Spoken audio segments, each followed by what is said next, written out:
মা গো, আমি তোমার পূজার মন্ত্র জানি না, তোমার পূজার বিধিও আমার জানা নেই। তবে শুনেছি ভক্তিতে তুমি নাকি তুষ্ট হও। আমি চাই এই মূর্তিতে তোমার অবস্থান হোক,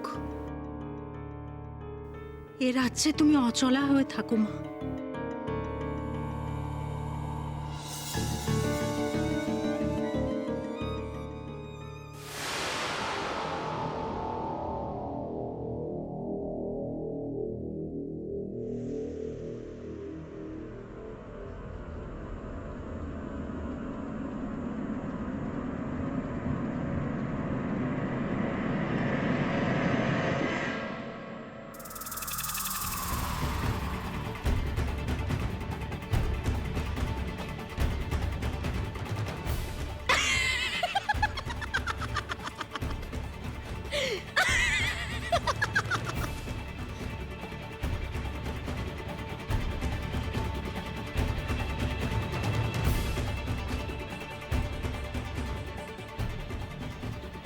তথাস্তু মহারানী বিন্ধা, আমি এই বলি রাজ্যে অচলা হয়ে থাকব, কথা দিলাম।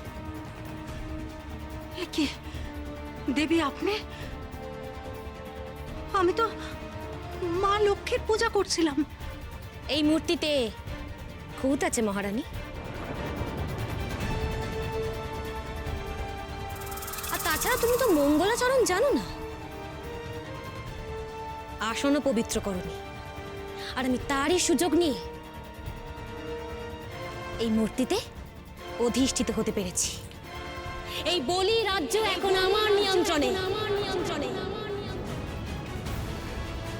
তোমরা কেন ভুলে যাও, পুষ্পের সাথেই তো কণ্টক থাকে।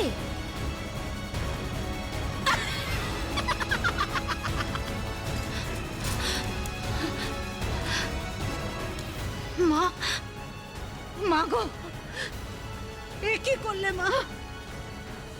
মহারাজ যদি জানতে পারেন আমি কি করেছি, তাহলে যে সর্বনাশ হয়ে যাবে মা। এ কি হলো মা?